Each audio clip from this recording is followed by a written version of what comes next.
la tasa que estamos viendo tecnológico no nos va a permitir comer, pero no nos va a permitir trabajar en los próximos años si no damos un salto cualitativo. Entonces, fíjense, y el trabajo de los cuidados, el trabajo del doméstico,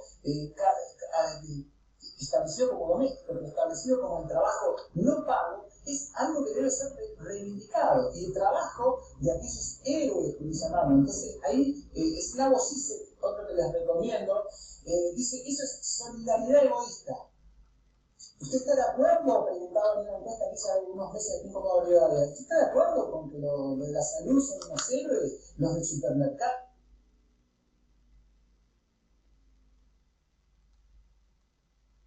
Hola, César, ¿lo están escuchando a César ustedes? No, profe. No, porque pensé que yo me había caído del sistema.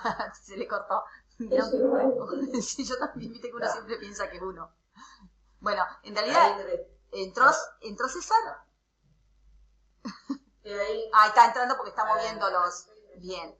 Sí, ahí nosotros les mostramos con esos informes Oxfam básicamente los lineamientos o hacia dónde va este tema de la discusión de la pobreza y de la desigualdad, ¿no? Por un lado, lo que decíamos, esta repartija entre trabajo y capital, el papel del trabajo en la sociedad del futuro, en la sociedad actual y la que viene más para adelante, el papel del trabajo, digamos, doméstico y de cuidados, y en la anterior estaba un elemento que le preguntó Hugo particularmente, que es el rol del Estado, ¿no? El rol en la provisión de infraestructura de salud, educación y seguridad, y también el rol del Estado en términos impositivos, ¿no? Ahí dice elusión, dice el informe, digamos, de Oxfam, pero podríamos ampliar a la pregunta que hizo Hugo respecto a la evasión, digamos, que después vamos a contestarla en particular. Acá nosotros pusimos, porque en este encuentro algo de teoría vamos a ver, los diferentes niveles de pobreza, es decir, cómo hacemos, qué entendemos por pobreza. Una medida es una medida de pobreza que se llama absoluta, que es privación de ciertos recursos económicos, por debajo del cual, si uno está debajo de ese piso, queda como pobre, digamos, pobre indigente o pobre en situación extrema, ¿no? Se considera quedar por debajo de ese mínimo vital que supone la medición generalmente de una canasta de bienes y luego una canasta total.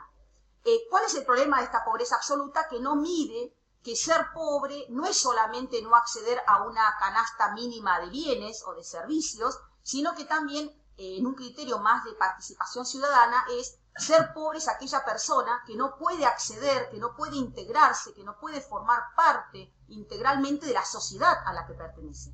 Entonces, el criterio de pobre o no pobre ya es un criterio más amplio, es un criterio que depende de cada cultura, es un criterio que depende de cada momento histórico, ¿no? Entonces, uno es un criterio mucho más restrictivo, que es la pobreza en sentido absoluto, y esto es una pobreza que implica ya considerarla multidimensionalmente y que no se mantiene inalterable con el tiempo ni con cada una de las culturas. Y después, ¿cómo la podemos medir?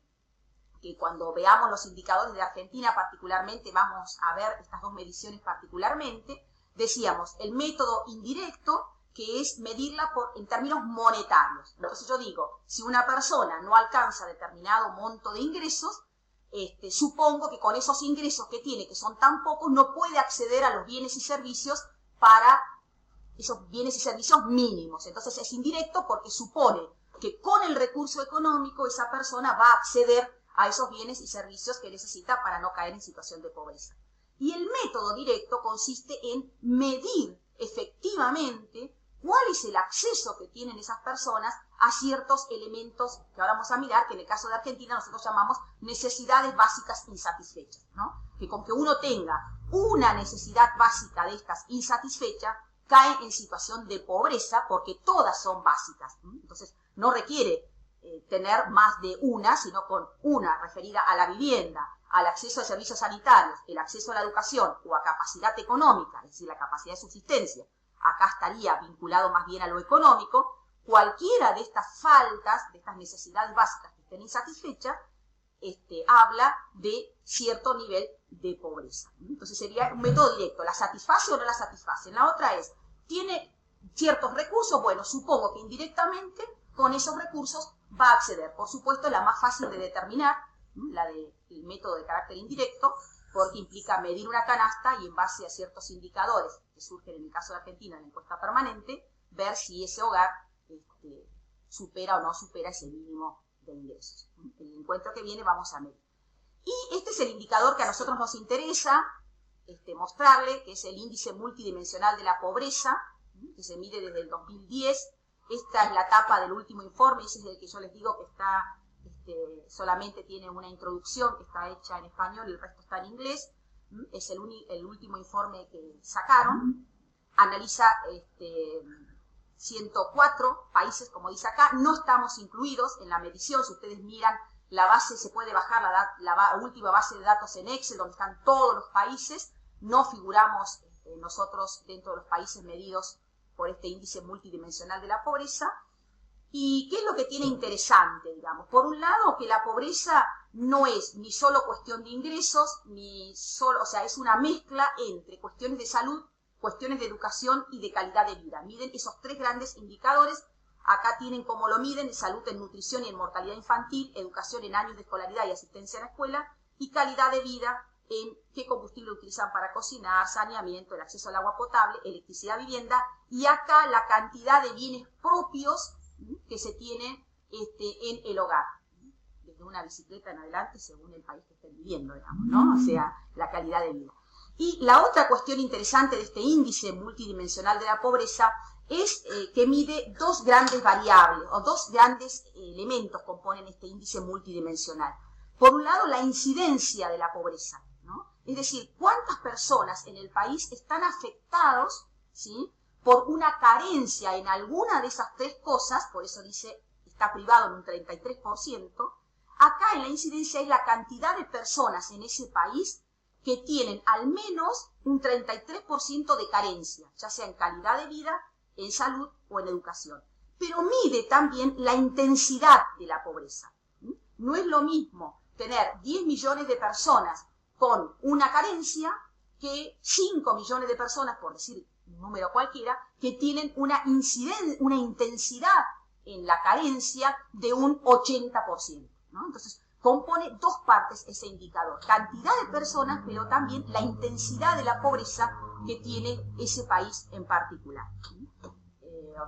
Por eso el índice de pobreza multidimensional está conformado. Y acá, para Carolina, parece una radio, para Carolina, que preguntaba sobre África y Asia. Acá hay algunos indicadores de África, pero si uno entra al informe, o ahí está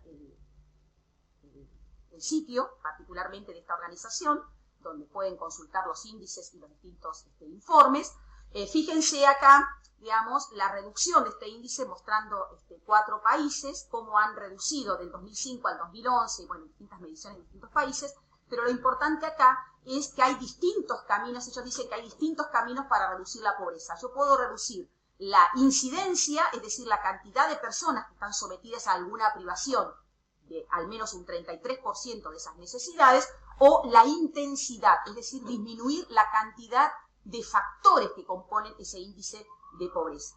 Bueno, qué sé yo, por ejemplo, en el caso de Nigeria, vemos que hay mayor política afectada a la incidencia de la pobreza, es decir, a la cantidad de personas afectadas por situaciones de pobreza multidimensional, mientras que uno podría decir que en Ruanda en Etiopía hay una situación donde se ha atacado tanto la incidencia como la intensidad de esa pobreza, es decir, cuánto más potente o más fuerte son las situaciones de pobreza, ¿no? También hay un gráfico, particularmente, por si a alguno le interesa, para el caso de Bolivia. En este informe está también cómo se redujo la pobreza en el caso boliviano.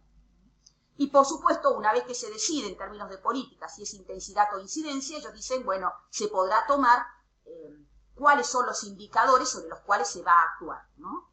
En Nepal, bienes, electricidad, agua potable, combustible, el piso, el saneamiento, digamos, más bien que hacen a la calidad de vida de la vivienda. En el caso de Bangladesh, más la salud y algunas cuestiones de combustible para cocinar, electricidad, o sea, de calidad de la vivienda. Y en Ruanda, saneamiento y agua potable. Es decir, a su vez luego, digamos, implica ver cuáles de esos indicadores son sobre los cuales se va a actuar para reducir ese índice de pobreza multidimensional. Son muy interesantes los informes, si les interesa. ¿Querés seguir, César?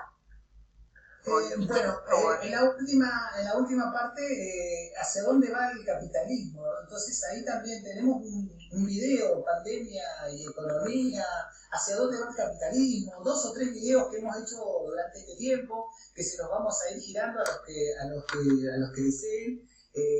Pero aquí lo que analiza son los países centrales, ¿no? Estados Unidos, Francia, Alemania, Canadá, Japón y Reino Unido, y la concentración entre países aumentó la concentración de riqueza en esos países. Nosotros tenemos eso, Estados Unidos sería como la potencia declinante, pero igualmente la potencia declinante tiene 21 billones de PIB, tiene casi 22 billones de deuda, que eso sería otro tema para tratar, pero 21 billones de PIB sobre 90, o sea, está en el 25%. Después está China, pero en líneas generales Estados Unidos sigue siendo una potencia económica, aunque declinante, esto es a mi juicio, ¿no? Entonces, acá viene el tema de lo que decía Silvia, la riqueza. Una es la riqueza y la otra es la renta o el ingreso. El producto interno, como la generación de riqueza durante un año, el producto, el ingreso, la renta, y otra es el stock de riqueza. Y entonces ese stock de riqueza se ha ido acumulando fuertemente. ¿Por qué? Porque se han eliminado en todos los países del mundo otro elemento más para ver uno de los impuestos más justos, que era el impuesto a la herencia, que igualaba a todos en el sentido de lograr, digamos, si bien una redistribución por parte de la acumulación. Estos son momentos complejos para el mundo, porque la acumulación que se hacía fundamentalmente en propiedades, el otro día charlábamos ahí, lo había visto hace un rato a Rubén Bici, charlábamos que en Estados Unidos manejan las cifras de 22 billones de deuda, o sea, hay 105% del Producto Bruto, que es 21 billones de dólares. Todos los bienes materiales, casas, y fundamentalmente bienes, la tierra, lo que sería inmobiliario, en Estados Unidos están valorados en 16 billones de dólares. Esos 16 billones de dólares, lo que se estima es que van a quedar en 8, 9 o 10 billones de dólares. Una depreciación de un 50 o 60% para aquellos que han acumulado y siempre creían que el inmueble y la tierra lo que le iba a producir es una renta hacia el futuro. Se viene una devaluación muy, muy importante. Nosotros empezamos a sacar fotos en Comodoro Rivadavia, somos aquí, para los que son de otro lugar, y empezamos a ver cuánto ahí se vende y cuánto ahí se alquila. Entonces estamos haciendo un mapeo de lo que se vende en Comodoro Rivadavia, con un equipo de trabajo acá de la facultad, para ver cómo va a impactar eso en el mercado inmobiliario local. Eso que se está produciendo en el mundo, que se va a venir a Argentina y que se va a producir, pero el capitalismo en forma neoliberal o intervencionista, la verdad que tiene que hacerse tiene que apropiarse de una parte de la herencia. Y eso es un tema discutible, pero por lo menos como ustedes vieron en todo este desarrollo, nosotros estamos buscando ideas, buscando lo que sucede en otras partes del mundo, buscando cómo medir la pobreza de una manera muy, muy diferente a la que se está midiendo, y eso lo que viene es una calidad de discusión política.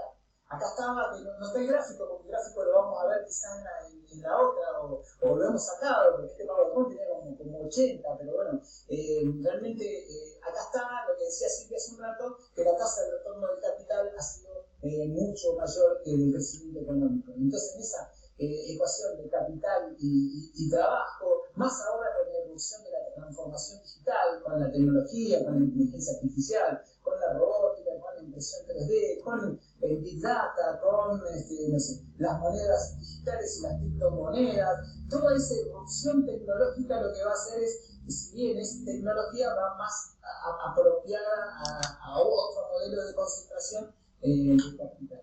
Y entonces realmente se ha producido una concentración mucho mayor, y acá está la última, no sé Silvia si querés explicarla, la desigualdad exige un enfoque distinto, ¿no? Que es, como se llama, intentamos trabajar aquí, veo que hay muchos periodistas, y bueno, por ahí nosotros, en mi caso que yo hablo mucho, por ahí termino con un sabor medio pobre, porque de no poder profundizar las discusiones en temas que son centrales, porque la política no lo hace, y nosotros también, en mi caso como comentarista tampoco lo hago mucho, pero si ustedes se fijan acá, hemos encontrado un conjunto de ideas fuerzas muy potentes como para profundizar los análisis, y para esos análisis tenemos que saber qué pasa en la realidad y no masonerismo.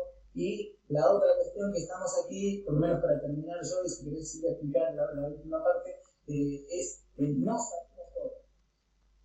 Salimos todos juntos. Consejo Económico y Social, inteligencia colectiva, formato, nuevas formas de moneda descentralizada o desconcentradas. Hay una revolución en el mundo que se llama 4D que nos va a impactar a nosotros fuertemente y que exige, por lo menos desde nuestra parte como universitario, la necesidad de entregar a la sociedad y que esto no quede un tipo en el aula. Bien, este grafiquito lo tomamos de ese informe sobre desarrollo humano, el último que tiene, el 2019, que justamente el título que tiene este informe es Más allá del ingreso, más allá de los promedios y más allá del presente, ¿no? Y dice desigualdades del desarrollo humano en el siglo XXI. Entonces, ellos plantean, digamos, que la desigualdad exige un enfoque, por un lado, más allá del ingreso, que eso lo habíamos visto, es decir, no puede medirse ingreso y riqueza, pero también hay que medir salud, educación, derechos humanos, posibilidad de participación en la sociedad, ejercicio de los derechos. Entonces, no se puede medir solamente la desigualdad o la pobreza solamente midiendo acumulación de riqueza o acumulación de ingreso, sino que hay que ver los otros indicadores, por eso ese indicador de pobreza multidimensional brinda una herramienta mirando otras cuestiones. Y lo más interesante es que ellos plantean que hay que mirar la desigualdad más allá del presente, ¿no? En el sentido de que la desigualdad y la pobreza no solamente afectan la situación presente o la realidad presente de ese hogar o de esa persona que está en situación de pobreza, sino que afecta el futuro. Y hay un elemento que es importante en este informe, es esta complementación que tiene que haber entre capacidades básicas y capacidades aumentadas.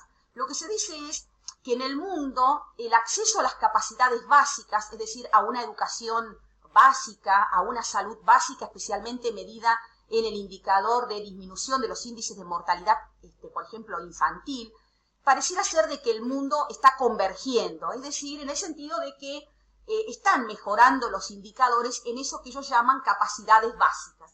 Pero ¿qué es lo que dice? Dice que eso básicamente es pensar en el presente, digamos. Está bien, digamos, que aumente, digamos, el acceso a la educación básica, a los elementos fundamentales de la salud, al acceso a las tecnologías básicas y, no me acuerdo cuál es el otro elemento que dije, digamos, como capacidades básicas. Lo importante, dice que si uno piensa la desigualdad más allá del presente y en el futuro, lo que hay que incrementar, y ahí es donde se está generando divergencia entre los países y al interior de los países también, entre las clases más altas y las clases más bajas, es en las capacidades aumentadas, ¿no? En el sentido de, está bien, en términos de mortalidad infantil los índices están bajando, pero también está aumentando, por ejemplo, la expectativa de vida, es decir, la posibilidad de vivir, ¿no? En lugar de 75, 78, 80, y eso está generando en los países, por ejemplo, de rentas más bajas, que la pregunta es, ¿cómo viven esos adultos mayores, ¿no? ¿Quién los cuida a esos adultos mayores? Entonces, eso sería una capacidad aumentada. Una capacidad básica es conocimiento elemental de tecnología. Entonces, si uno mira, tienen unos gráficos, por ejemplo, entre acceso al celular, ¿no? Y pareciera que los países están convergiendo entre los que son de renta alta y los de renta baja, ¿no? Todos tenemos muchos celulares. Pero cuando se mira el acceso a la banda ancha, por ejemplo, ya hay más divergencia entre los países. Entonces, en dominio de tecnologías básicas parece que estamos todos medio parecidos, pero en dominio de tecnologías más avanzadas no es tan parecido el avance entre todos los países. Y el otro elemento que es interesante en esto entre capacidades básicas y capacidades aumentadas es esta cuestión de que estamos acostumbrados, ¿sí?, a las crisis recurrentes, es decir, tenemos cierta capacidad de resiliencia respecto a crisis que son recurrentes, pero la capacidad de adaptarnos a crisis nuevas, a cambios nuevos, a cambios bruscos, tampoco es algo que lo tengamos todos como una capacidad de carácter aumentada. Y después, cómo el presente, ¿sí?, condiciona el futuro, ¿no? Hay un indicador que es muy llamativo, ¿no?, de, por ejemplo, de 100 niños que han nacido en el 2000, por ejemplo, si uno ve la suerte que corren 20 años después en los países de renta baja, por ejemplo, de desarrollo humano bajo, 17 mueren antes de los 20 años, ¿no? 80 no llegan a la educación superior y 3 llegarían a la educación superior. O sea, la situación presente condiciona el futuro. Mientras que si esos mismos indicadores lo pasamos a países de renta alta, la cuenta da totalmente distinta. Es decir, por acá lo había notado porque no les quisimos poner el grafiquito, digamos, ahí 45 terminan todo lo que es la educación secundaria y 45 llegan a la educación superior y no tienen esa posibilidad de 17 muertos antes de los 20 años. Entonces, no es solamente el presente, sino que ese presente condiciona el futuro. Y más allá del promedio, ¿sí?, ellos hablan de que ya hay que superar los indicadores sintéticos, ¿no? Y hay que ir a mirar las manifestaciones de pobreza, especialmente hacia el interior de las regiones, hacia el interior de los países, porque las situaciones de pobreza son totalmente distintas, ¿no? Bueno, por supuesto, hay casos de países donde en ciertos pueblos, en ciertas ciudades los indicadores son buenos y más al interior los indicadores son totalmente malos. Es decir, uno no se puede quedar ya con ese indicador sintético, ese indicador genérico, por ejemplo, de un país o de un continente, sino que hay que revisar hacia adentro qué es lo que está pasando. Ahí también, si quieren, lo pueden sacar, es muy interesante el informe y coincide, digamos, con la postura de la cátedra, digamos, de no mirar solamente la cuestión del ingreso, tener en claro que la situación presente condiciona el futuro y que no se puede seguir mirando indicadores, bueno, en el caso de económicas, digamos, en el observatorio, por ejemplo, la medición de la canasta para Comodoro, ¿no?, que ya no nos sirve el indicador nacional, no dice todo de nosotros. Y también, para aquellos que son alumnos, nosotros venimos de hace varios años trabajando, alumnos de otras carreras, Manfred McNiff, nuestro economista de cabecera, y hemos preparado, que también podemos compartir con ustedes durante el primer cuatrimestre, una encuesta aquí para mirar las necesidades axiológicas y las necesidades existenciales. Entonces fuimos mirando esto de el ser, el tener, el hacer y el estar con respecto a las necesidades de participación, de ocio, de libertad, que mucho tiene que ver con el IPIM, pero en una mirada de este economista chileno recientemente fallecido hace unos años de la Universidad de Valparaíso. Así que si quieren también podemos compartir eso, porque cuando uno le pregunta, como para terminar, a cada uno de ustedes, ¿comprendieron todo esto? ¿Y qué dice el buen alumno? Por más que ustedes no sean alumnos mucho. Sí, comprendimos todo. Y entonces, cuando uno pregunta en las encuestas por el ser, dice, ¿es un ser solidario el comodorense? Y uno dice, sí, 80% son solidarios. Entonces después va profundizando más por el hacer que por el ser. Entonces, che, ¿cómo te fue en el 2017? ¿Te viste impactado? ¿Ayudaste? ¿Sí o no? ¿No te viste impactado y ayudaste? Entonces, solidaridad reactiva, los comodorenses somos muy solidarios reactivamente. Y eso llama poderosamente la atención. La otra pregunta es, ¿los héroes son los médicos? ¿No? Y un 50% dice que no son héroes y que hay que remunerarlos adecuadamente en lo que sería la economía del cuidado. Entonces, no hay tanta solidaridad egoísta. Pero cuando uno le dice permanentemente, ¿cuántas horas entregas, horas no pagas? Entre menos de 4, entre 4 y 9 o más de 9, casi el 70% no entrega 0 horas por semana. Entonces fíjense cómo a partir de nuestras prácticas, de lo que hacemos, podemos ir mirando cómo somos. Así que bueno, hasta aquí estaríamos nosotros. empezáramos a responder las preguntas. Al que Sí, quedó alguna yo... duda, le agradecemos. Espero que les haya gustado y que vuelvan en la próxima, donde vamos a ver desde la teoría, vamos a ir a Argentina, a Comodoro, a analizar cada uno de los indicadores. Pero ahora, bueno, Silvia, vos tenés las preguntas. Sí, yo tengo las preguntas. Empiezo por Hugo. Hugo pregunta si esto sería como la finalización, digamos, de acumular para someter a las naciones, o la colonización, y hace una pregunta si la solución, o parte de la solución, pasaría por evitar la evasión, digamos, o una política respecto a la evasión impositiva. Bueno, dale.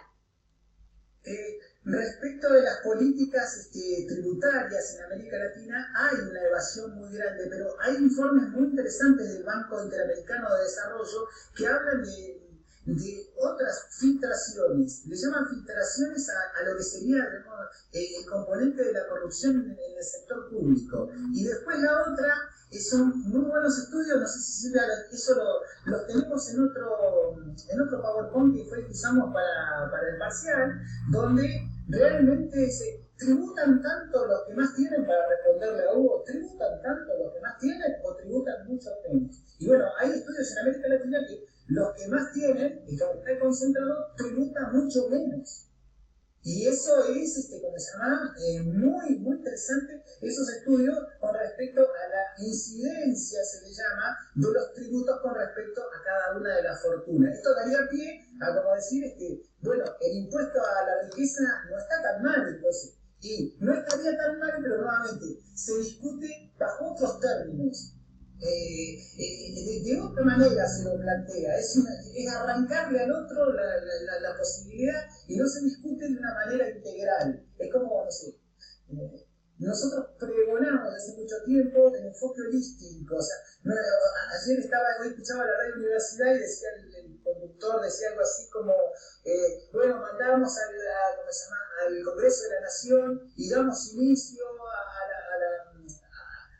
al ahorro de los argentinos en pesos, y pasen unas degravaciones de ciertas tenencias en pesos, y realmente cuando uno lo mira y ve ese cuadro, ve otro cuadro distinto en el Banco Central, ve otro cuadro distinto en el sector externo, ve otro cuadro distinto en la política, ve otro cuadro distinto, realmente lo que le falta a la política es una integralidad. No le llame plan, porque si el presidente no quiere decirle plan, no le llame plan, pero falta una hoja de ruta integrada.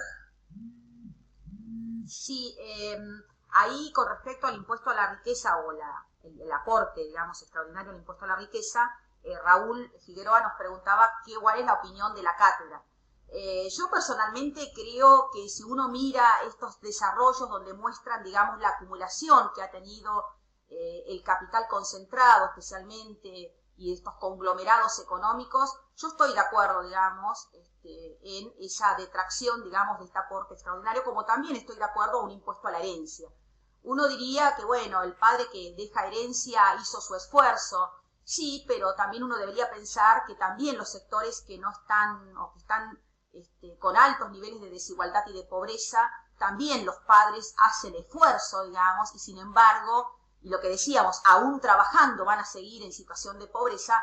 Entonces quizás no es que la riqueza que nos dejan no sea bienvenida o bien ganada, sino que quizás en esta idea de que todos vivimos en una sociedad y que tiene que ser lo más integrada posible, no lo consideraría tampoco injusto.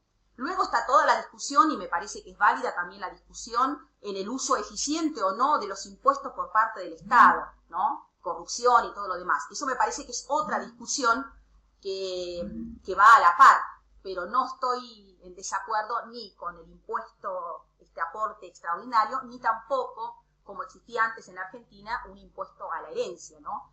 Porque si no, o sea, uno de los grandes factores, digamos, que explican la concentración de la renta o la misma distribución de la renta o del ingreso es la riqueza acumulada, ¿no? Y no tanto el trabajo. Y cualquiera de nosotros, si mira sus propias familias, digamos, lo descubre, ¿no? Las grandes diferencias que uno puede hacer en cuanto a acumular ciertos bienes, muchos vienen por el apoyo de herencias anteriores, ¿no? Por lo tanto, yo contesto Por ahí con César no necesariamente, por más que formemos parte de una cátedra, no necesariamente tenemos una opinión, digamos, como cátedra, sino a veces no tenemos las mismas opiniones, gracias a Dios, digamos, y tenemos opiniones divergentes, digamos. Pero yo te di mi opinión. Yo estoy de acuerdo también, Raúl, porque es una conclusión lógica a lo que estamos exponiendo. Si nosotros decimos que la concentración es un problema global, yo lo que no estoy de acuerdo es cómo se presenta. Se lo presenta, digamos, de un modo que esto, digamos, el odio y el amor, ¿no? ¿No? Nosotros somos el amor y los otros son el odio. Y hay que trabajar más integralmente. Yo, para mí, un impuesto a la riqueza presentado así, más algo que ayude en pesos presentado de otra manera, más una política del Banco Central presentado de otra manera y el presupuesto presentado de otra manera, carece de una integralidad. Eso tiene que ir todo junto. Si no, son parches. El parche sería para mí una mirada política. Si, bueno, mira, nosotros que estamos respondiendo a este conjunto de la sociedad, le decimos a los otros que le vamos a quitar. Y los otros dicen, si ustedes me quitan, no voy a invertir. Entonces se transforma, digamos, la discusión en cánones que no tienen que ver con esto que estamos aquí. Yo realmente, es muy difícil no estar de acuerdo con el impuesto a la herencia, es muy difícil no estar de acuerdo con el impuesto a la riqueza cuando uno ve qué es lo que sucede en el mundo. Por eso nosotros quisimos empezar por el mundo y por Latinoamérica. Por dos cuestiones. Para que vean que el mundo sigue una trazabilidad similar y para sacarlo del contexto argentino, el jueves sobre el contexto argentino, y que segundo, no tenemos salida haciéndonos, por más que haya divergencias ideológicas con Chile y con Brasil, no tenemos salida. Yo lo charlaba con Raúl en el programa de él, cuando el presidente, cuando éramos campeones del COVID, por allá por abril, daba cátedra y como se expresaba con respecto a los hermanos chilenos, el segundo semestre uno puede decir, no tiene correlación, nos bajaron, Brasil nos dejó de comprar un 30%, Chile nos dejó de comprar un 12%, que tiene que ver con su cuestión interna. Pero nosotros ahora, como tenemos que ir para sacar el gas de Vaca Muerta en un gasoducto incompleto que está por Guayana, y entonces tenemos que ir a Brasil a decirle, Bolsonaro, sí, me dejaría pasar el gasoducto porque nosotros queremos hacer un buen negocio con ustedes. Entonces nosotros no podemos actuar como actuamos, pero esto es indistinto. Es como Fernández igual, y Macri es igual, y los argentinos somos así. Nos creemos los mejores de la cuadra y hace tiempo incluso que hemos dejado de ser los mejores de la cuadra, sino miren comparativamente qué ha pasado en los distintos países latinoamericanos. César, un comentario nada más, gracias por la respuesta. La consulta era porque leía acá en la presentación que Piketty habla precisamente de la tendencia negativa, ¿no? A la intervención impositiva sobre la fortuna, sobre las grandes fortunas.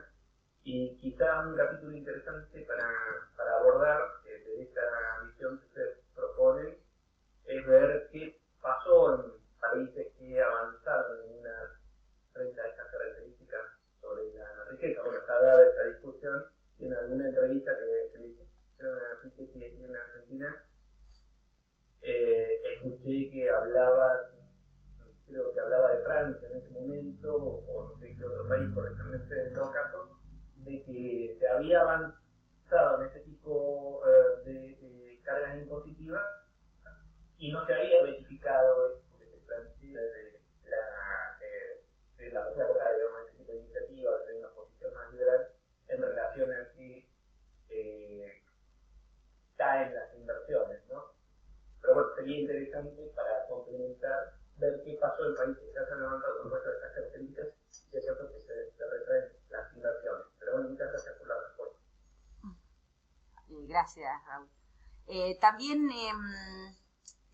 Ray es todo un tema. En el caso de Francia, ¿no? la escuela de gobierno de Francia, que no me acuerdo, la escuela superior de gobierno de Francia, que era como quería hacer Alfonsín en su momento aquí en Argentina, con el INAPA, con el sistema, provee todos los gobernantes. Yo no provee solamente cuadros medios y medios altos, sino ya provee, Emmanuel Macron es un producto de esa escuela de gobierno superior de Francia.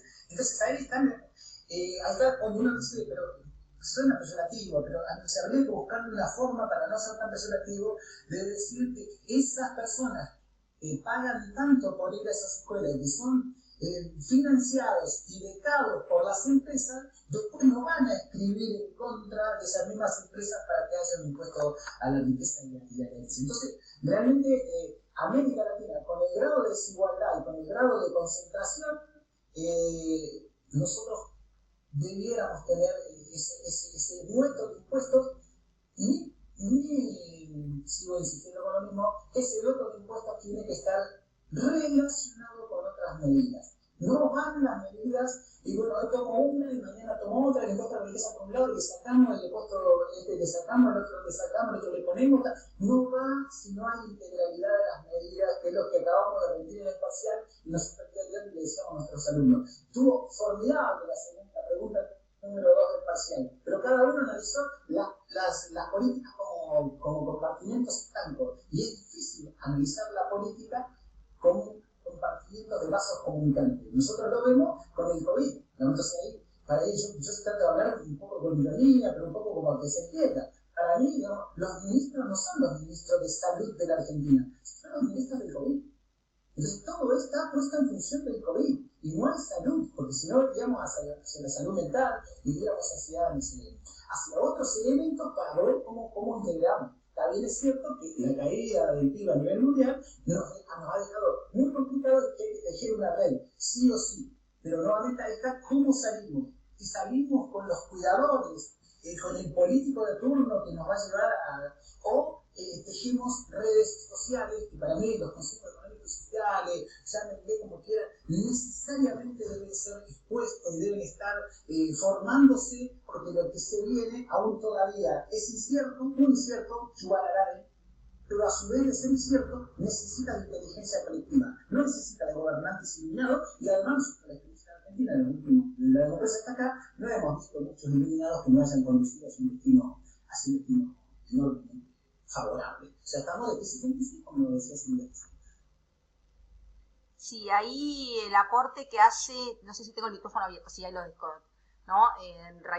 Raimundo, ¿no? Dice, no sé si lee en el chat que mandó Ray, sí, estoy de acuerdo, digamos, yo creo que el mérito, digamos, una sociedad basada en la meritocracia o en esta igualdad, como también se dice a veces, igualdad de oportunidades, damos igualdad de oportunidades y bueno, el que llega, llega y el que no llega, no llega. La pregunta que hay que hacerse es, en ese resultado donde algunos lleguen, porque no sé, le habrán puesto toda la onda y todo el esfuerzo, y el que no llega, en una sociedad que tenemos que estar integrados, que tenemos que formar parte de una misma ciudadanía, que estamos todos en la misma sociedad, podemos hacer, aún en una sociedad que sea absolutamente meritocrática y con igualdad de oportunidades, podemos hacer oídos sordos aún a ese resultado, a esas personas que no han podido lograr el resultado esperado en esa sociedad de carácter meritocrática. Y también la otra cuestión que a mí me surge es mirando los resultados, digamos, de cómo está distribuida la riqueza en el mundo y cómo se concentra, cómo la productividad laboral aumenta y quién se lleva parte de ese incremento en la productividad laboral. La pregunta que a mí me surge es si es todo mérito, ¿no? Que lo vamos a ver también en el segundo encuentro. Uno es siempre producto de un agenciamiento individual, de decisiones que uno toma individualmente, de la aversión o propensión que uno tiene al riesgo, distintos factores, el azar, la suerte que nos tocó a cada uno, el lugar de nacimiento, etcétera, etcétera, pero también es producto de agenciamientos colectivos, ¿no? Y de políticas públicas, y de las cuestiones comunitarias, y de los apoyos comunitarios que ha tenido, de si ha ido a una escuela pública donde uno se apropió de capital simbólico, de capital cultural, de capital de relaciones, cosa que hoy en día las escuelas, por ejemplo, al estar segregados en distintos espacios públicos y privados, ese capital que nosotros nos apropiamos en esa escuela pública de un pueblo, con más razón, digamos, hablo desde la visión desde un pueblo, de haber estudiado en un pueblo, donde estábamos todos juntos, todas las clases sociales, había esa posibilidad de apropiación, que hoy también esas clases menos pudientes han perdido esa posibilidad de apropiarse. Entonces, mérito, sí, mérito, pero es distinto el mérito que uno puede hacer con capital simbólico, capital cultural, capital económico y buenas condiciones, al mérito que puede hacer el mismo esfuerzo hecho en un contexto totalmente distinto, ¿no? El otro día leía en el informe que hay del último semestre del 2019 de clima educativo en Argentina, ese indicador que se arma con la encuesta permanente de hogares, está el último informe al segundo semestre del 2019.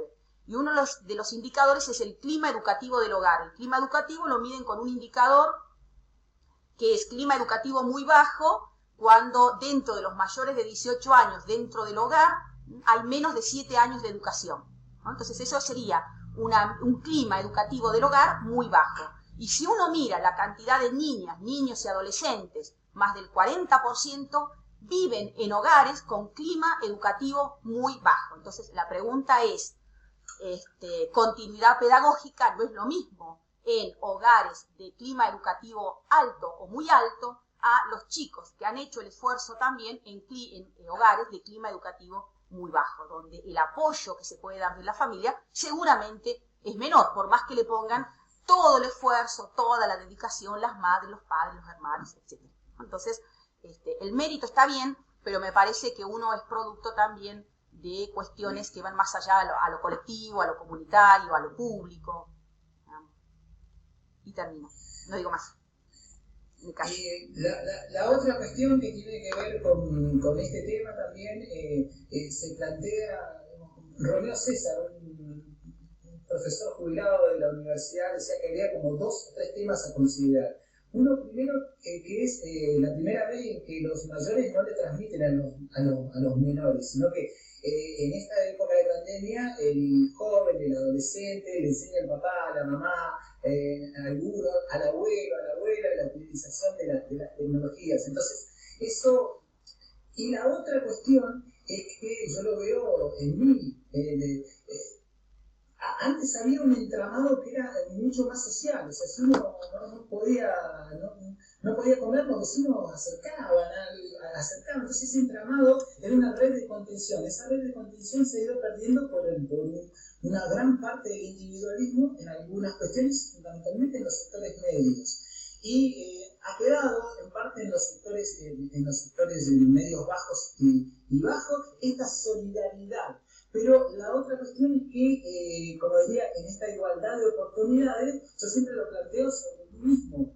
Y entonces, yo mismo, con las capacidades que he ido adquiriendo y con las decisiones personales, como dice Silvia, ¿tendría las mismas posibilidades en este contexto, saliendo del barrio Cemento, de la cancha actividad federal, en kilómetro 3? Y lo he estudiado de varias formas y siempre me da que no. Entonces esto también plantea abrir los ojos, porque nosotros que hemos llegado, podríamos decir, a tener un título que nos permitía, digamos, mejorar nuestra cuestión económica, nuestro estatus social, nuestra pertenencia a la comunidad, y yo no sé si en este caso mis hijas van a poder hacer lo mismo, porque el contexto ha cambiado enormemente y hay que estar muy abierto, muy flexible, muy concentrado nuevamente en el ser, que es lo que nosotros estamos estudiando, ¿no? ¿Cómo es el ser comodorense? ¿Cómo es el ser en todo? ¿Cómo es ese ser social que es la conjunción de todos los seres individuales? Entonces, un ser social comodorense piensa más en el tener que en el ser. ¿Y cómo trabajamos sobre esa dimensión? Entonces, fíjense cómo la apertura y la calidad del análisis que estamos haciendo nos da la posibilidad de generar políticas públicas integrales que no tenemos en este momento. Y ahí hay un doble, nosotros trabajamos mucho a Marcus con Silvia y lo hacemos, hay un doble. Los académicos no nos acercamos tanto y los políticos no se acercan tanto a la academia, pero realmente habría que hacerlo porque, no sé, acá está haciendo consideraciones, recién leí Raimundo Poblet, lo hemos charlado con él y él ha dado clases para nuestros alumnos el año anterior, si querés. Y entonces, uno ahí también, lo que me quedó, pero de varias cosas de Raimundo, es que dividido por quintiles los ingresos, que acá estaban divididos por deciles, o ni siquiera lo tocamos ese tema, dividir la cantidad de personas por quintiles, la familia le aportaba mucho al educando para que siguiera creciendo. Entonces la familia de ingresos medios altos, ahí tenía mucha más posibilidad la persona de ese conjugaba riqueza con ingreso, de alcanzar niveles universitarios. Y la familia el trabajo no te quedaba.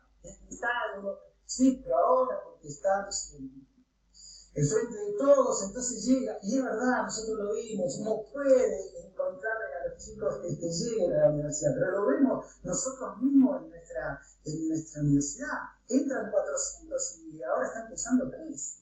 O sea que, en definitiva, las consignas, los eslogans y todo eso deben ser, ¿no?, revisados, hasta los mismos que nosotros estamos diciendo. Un periodista me decía, bueno, pero Macri descontinuó las políticas. Bueno, si Macri y Fernández descontinúan las políticas, uno ve que Biden y Trump se están peleando, pero hay una estabilidad por detrás que esa no es perceptible. Mirar con ojos argentinos lo que sucede en Estados Unidos, pero descontinuó la entrega de las notebooks, de las netbooks. Pero cuando nosotros hicimos un trabajo hace unos años con Alejandro Ayoni y anduvimos por todas las escuelas de Comodoro, tenían la netbook, pero faltaba la red. Y entonces no había apropiación de la netbook como decir, analfabeto digital. Y la teníamos para hacer, que es lo que nos ha pasado a nosotros. Y decíamos, no somos analfabetos digitales, somos gente que le hace a lo digital. Nos agarró la pandemia. Tuvimos que reaprender todo, Zoom, Jitsi, esto, hacer cosas, esto, lo otro, tuvimos que reaprender rápidamente, y eso que estábamos muy, como yo le digo a Lucía, en un dígito tecnológico, y sin embargo, nunca aprender muchas cosas, los alumnos, no, pero los pibes en general se manejan con la tecnología, sí, pero no tengo conexión, no llega, no esto, entonces, ¿qué hay? Una desigualdad que se ensancha. Y que vamos a tener que dar la respuesta al sistema educativo diciéndole a esas personas que no tienen conectividad que vayan a la universidad. Y nosotros vamos a tener que dar clases en la universidad y vamos a tener que hacer, Zoom de esta manera y dar clases presencial para algunos. O sea, lo que se viene implica un grado de flexibilidad, un grado de tolerancia y un grado de trabajo común que es mucho mayor a los que teníamos, por más que la intolerancia parece ser lo que está imperando ahora en la sociedad. Bien. Ahí Miriam dice que hoy importa más el tener que el ser, será porque actualmente la posibilidad del movimiento social es progresivamente descendente. Ahí hay un autor, un economista, que ahora no me voy a acordar cómo se llama, que habla de una forma de distribución de la renta en forma de elefante, ¿no?, en el sentido de que hay en los deciles más bajos, el crecimiento es muy pequeño, digamos, la posibilidad de salir de lo que se llama la extrema pobreza, y que las tasas de crecimiento más altas por arriba de la media mundial se da en ese medio mundial que le llaman, ¿no? Es decir, esa clase media, digamos, que tampoco es ni la clase baja totalmente, ni la otra, los últimos 2 o 3 deciles, que sería la trompa del elefante, ¿no? Y algunos dicen que esa trompa del elefante cada vez se está levantando más, que sería los últimos 2 deciles, o el decil más rico, por decirlo, digamos, en la concentración, y que los demás deciles, que quizás está en relación con lo que ella decía, en realidad, más que ascensos, están teniendo caídas, ¿no? O ya posibilidades de crecimiento mucho más por debajo de lo que sería la media mundial.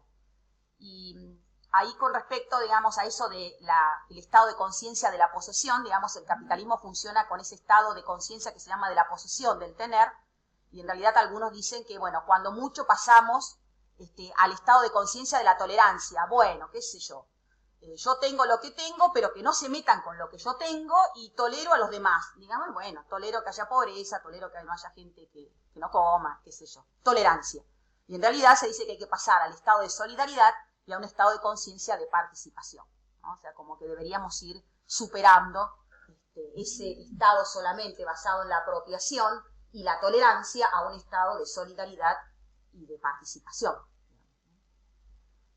Graciela, es real, yo parezco el de la radio, es real y el resto de la provincia no hay posibilidades reales de conectarse, tener una PC no significa poder acceder a las clases como se debería por no tener banda, exactamente. O sea, es un conjunto, como decía César, un conjunto de políticas, no una cuestión de unas políticas, no es solamente el impuesto a la riqueza o el impuesto el aporte extraordinario y solidario, sino eso unido a un montón de otras cuestiones, porque aparte, primero, estas son políticas de largo plazo también, ¿no? Por eso nosotros al principio dijimos que después de haber pasado de políticas coyunturales y de corto plazo, fiscales, monetarias, cambiarias, de precios, pasamos a estas otras dos grandes bloques, que es crecimiento y desarrollo y distribución de la renta y la pobreza, que son políticas de más largo plazo, especialmente si hablamos de una pobreza vinculada a deficiencias en el acceso a ciertas infraestructuras, a cierta calidad de vida que requiere agua potable, cloacas, vivienda digna, educación de calidad, salud de calidad, etcétera, etcétera. No simplemente una cuestión de ingresos. Bien. Mostramos las caras para que vean que estamos. Yo aclaro que ya no estoy peinada, pero bueno, eso es un detalle. No veo más. Bueno, ¿alguno quisiera hacer alguna consideración, alguna opinión en este tiempo que queda? La verdad que pensamos que íbamos a tardar un poco más, pero bueno, le metimos pata como para llegar a hacer las cosas. Así que si alguno quiere hacer una consideración... Ray, ahí lo veo a Ray. Estamos... Adelante, Ray. Hola, Ray. Hola, ¿cómo están? Ahí te vemos. Realmente muy interesante, la verdad que les agradezco muchísimo, como dijiste antes, que nos hayan permitido participar. Y acá en el listado de la gente que está participando de la actividad veo que hay dos estudiantes de la carrera de Ciencias de la Educación que en este momento están cursando Economía y Política Educativa, que es la materia en la que me encuentro a cargo. Así que, bueno, de algún modo, por ahí sin planificarlo tanto, volvimos a un lugar de encuentro entre nuestro espacio curricular y el de ustedes de macroeconomía. Así que, bueno, nuevamente muchas gracias. Y bueno, sí, por ahí tal vez ampliar algunas de las cosas que estoy poniendo ahí en el chat. Es difícil escribir, además el corrector se pone lo que quiere, en definitiva, porque quería poner, por ejemplo, como Silvia me dice lo que hace, quería poner cuentistas, ponía cuentistas, parecía que lo trataba de cuentista Piketty. Pero no, bien, ahí lo que yo quería retomar es este concepto de, bueno, de cómo el tema, digamos, del mérito ha estado, digamos, tan naturalizado, es decir, sin reflexionarse críticamente en términos sociales y hasta en términos educativos. Y bueno, es un tema que lo estamos abordando con mucha densidad en esta última década y media, sin duda, en el campo de las ciencias sociales, en particular en la educación. Y bueno, ahí es un tema relevante para pensar en los temas de educación y economía, en esto de las posibilidades reales y concretas en este mundo capitalista, como bien han marcado ustedes, en esta coyuntura del neoliberalismo, donde las desigualdades se profundizan cada vez más, aunque como dice Piketty, pareciera que en el capitalismo esas desigualdades tienden a ser naturales, en el sentido de que el mismo capitalismo trae en su ADN el producir estas desigualdades, pero que el neoliberalismo pareciera que esto se vuelve más grave, ¿no? Digo que, bueno, en educación, esto que marcaba, ¿no?, respecto de estas evaluaciones de rendimiento que se ponen en marcha, como en su momento que han sido las PONE, hoy son las Aprender en la Argentina, pero también otras latinoamericanas que se han realizado por parte de UNESCO, y también la prueba de PISA, digamos, de la OCDE.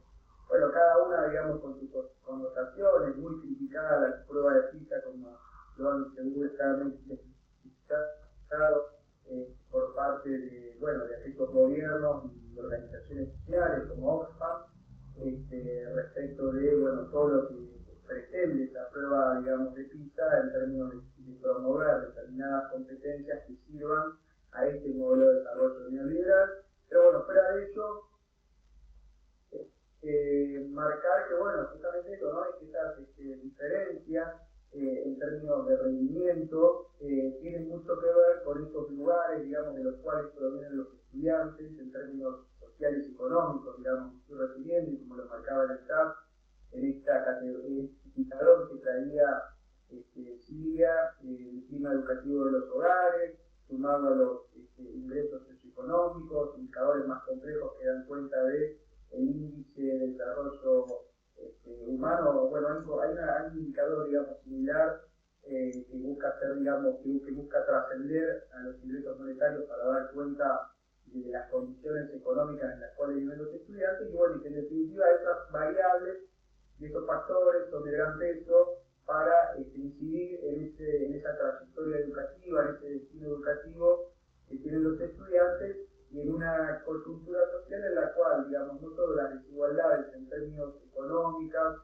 sino en otras dimensiones, como ustedes también habían marcado, se profundizan, y entre esas dimensiones en las cuales la desigualdad se profundiza es la educación, y bueno, hoy nos encontramos con estos sistemas educativos profundamente fragmentados, que digamos, podemos visualizar en Latinoamérica y todos en aquellos países, digamos, con economías emergentes, en donde, bueno, hay un puñado cada vez menor que logra llegar a los niveles educativos más altos y con condiciones, digamos, de formación muy elevadas, de alta calidad, mientras las mayorías se les hace cada vez más difícil llegar a la educación superior, o si llegan en condiciones muy precarias en donde sus procesos formativos son de otro tipo, ¿no? Entonces, bueno, sobre esto hay que luchar, como así de alguna manera está en el mensaje que ustedes proponen, también en estos mensajes que están presentes en estos documentos de Oxfam, que leo, digamos, por ahí con bastante recurrencia, y bueno, nada, digamos, nuevamente decir que estos temas son muy necesarios para nosotros para poder pensar las cuestiones de economía de la educación, financiamiento de la educación, poder evaluar, digamos, estas políticas de financiamiento educativo. Muchas gracias nuevamente. Gracias, Ray. Y la respuesta para Carolina, que preguntaba sobre las estadísticas de África y Asia. Como te decíamos, ahí en los informes de Oxfam, en el Índice de Desarrollo Humano, los informes sobre pobreza multidimensional, vas a encontrar estadísticas particularmente de África, más allá de las que mostramos, digamos, para que no quisimos recargar, digamos, pero están todos los países y obviamente están muy medidos los países africanos, especialmente. No sé si alguien quiere hacer alguna otra pregunta y nos vemos el jueves, si no. Esperemos verlos, los tenemos contados a todos, así que...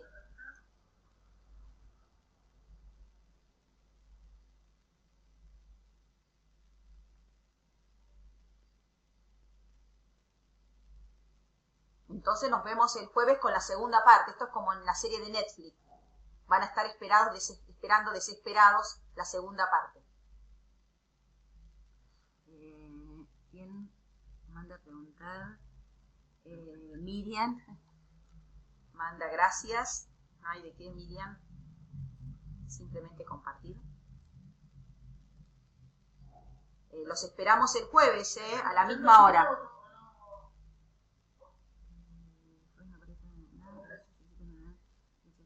Hasta el jueves. Gracias, Raúl. Nos vemos el jueves entonces. Ray tiene otro compromiso, no va a poder estar el jueves. Igual lo grabamos, así que lo vamos a subir en algún lugar, en el aula en principio, y después se los hacemos llegar al link por los medios, por los WhatsApp y eso. Saludos a todos. Daniel Rivera, gracias. Saludos, Silvia César.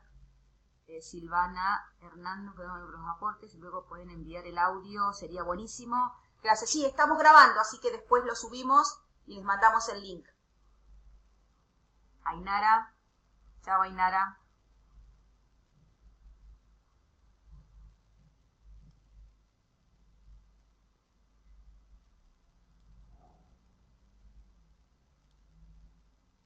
Fabiana, de Ciencias Políticas, gracias Fabiana.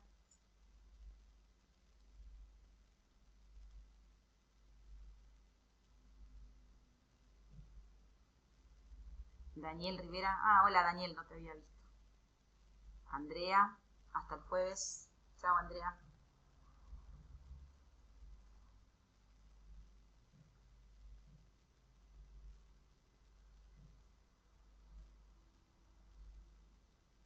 el jueves, Belén.